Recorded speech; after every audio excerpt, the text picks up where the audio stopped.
सुप्रभात बच्चों। आज हम कक्षा 4 का गुंजन पाठ्य पुस्तक से स्वामी विवेकानंद जी पाठ पढ़ेंगे। विश्व में कुछ ऐसे महान लोग हुए हैं जिन्होंने अपने कार्यों से अपने समाज और देश का नाम ऊंचा किया है, अपने ज्ञान से संसार को नई दिशा दी।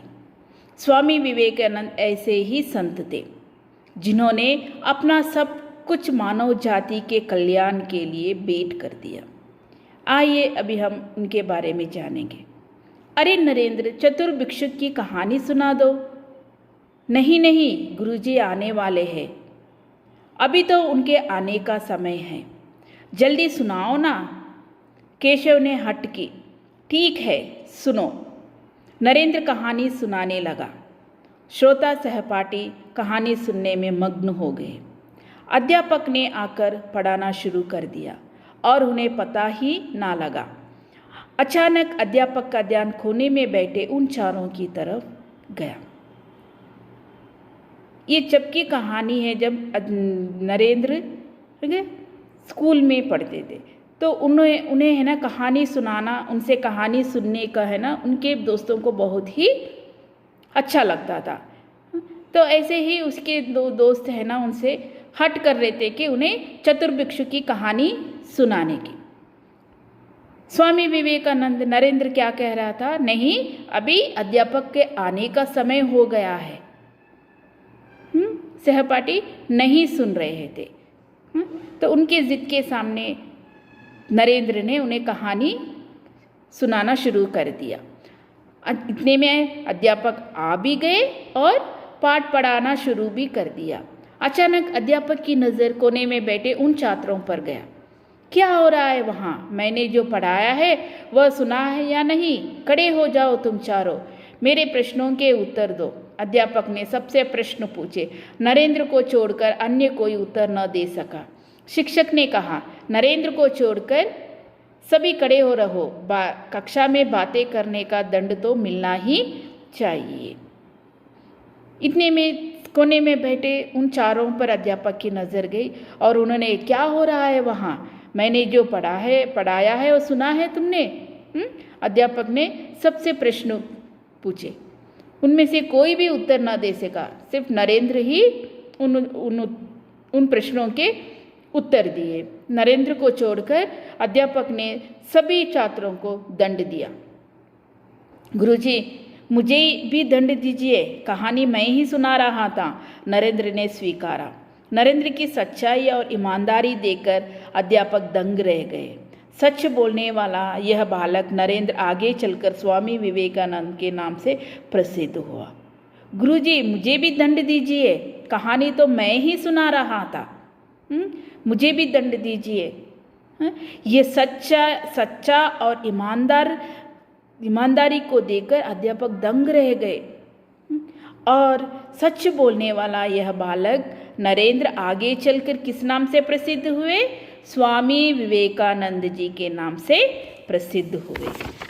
स्वामी विवेकानंद का जन्म 12 जनवरी 1863 को मकर संक्रांति के दिन कोलकाता में हुआ। बचपन में उनका नाम नरेंद्र था, छोटा नाम नरेन पड़ गया। उनके पिता का नाम विश्वनाथ दत्त था। वे उच्च न्यायालय में वकील थे। अंग्रेजी भाषा ज्ञान और भाषण कला नरेंद्र को विरासत में मिले। उनकी माता भुवनेश्वरी देवी धार्मिक महिला थी। वे नरेंद्र को रामायण महाभारत के किस्से कहानियाँ सुनाती थी, जिससे नरेंद्र में धर्म के प्रति रुचि उत्पन्न हुई। उन पर माँ का विशेष प्रभाव पड़ा। स्वामी विवेकानंद जी का जन्म 12 जनवरी 1863 में कलकत्ता में हुआ था। उनका नाम नरेंद्र नाथ था। उनके पिता का नाम विश्वनाथ दत्त था। वे उच्च न्यायालय के वकील थे। वे अंग्रेजी भाषा ज्ञान और भाषण कला नरेंद्र को विरासत में मिले। उनकी माता भुवनेश्वरी देवी एक धार्मिक महिला थी। वे नरेंद्र को बचपन से ही रामायण महाभारत की कहानियाँ किस्से सुनाया करती थी, जिससे नरेंद्र में धर्म के प्रति रुचि उत्पन्न हुई। उन पर है ना सबसे ज़्यादा प्रभाव उनके माँ का ही पड़ा। उनकी बुद्धि कुशाग्र थी। वे कक्षा में प्रथम आते थे। उन्होंने छोटी उम्र में ही महान ग्रंथों का अध्ययन कर उन्हें याद कर लिया था। उनमें नेतृत्व करने का अद्भुत गुण था। उन्हें व्यायाम, कुश्ती, गुड़दौड़, तैराकी का भी शौक था। वे सुंदर काया और बहुमुखी प्रतिभा के धनी थे। उनके गुरु रामकृष्ण परमहंस थे।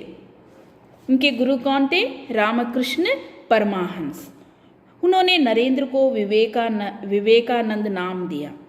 एक बार स्वामी विवेकानंद अमेरिका गए।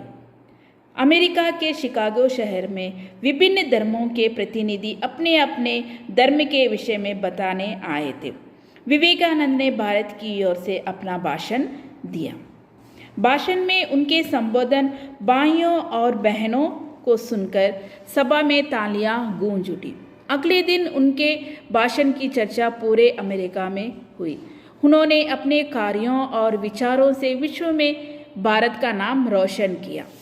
विदेश भ्रमण के दौरान एक दिन विवेकानंद ने देखा कि कुछ लड़के नदी में तैर रहे, अंडे के छिलके पर निशाना लगा रहे थे।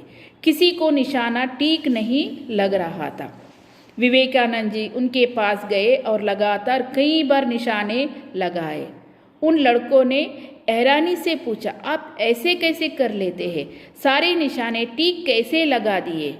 तब उन्होंने कहा, अपना पूरा ध्यान काम पर लगाओ तो सफलता जरूर मिलेगी। वे केवल एक संत ही नहीं, देशभक्त, वक्ता, विचारक, लेखक भी थे। उनका संदेश था, उठो, जागो और तब तक ना रुको जब तक मंजिल प्राप्त ना हो जाए। धन्यवाद।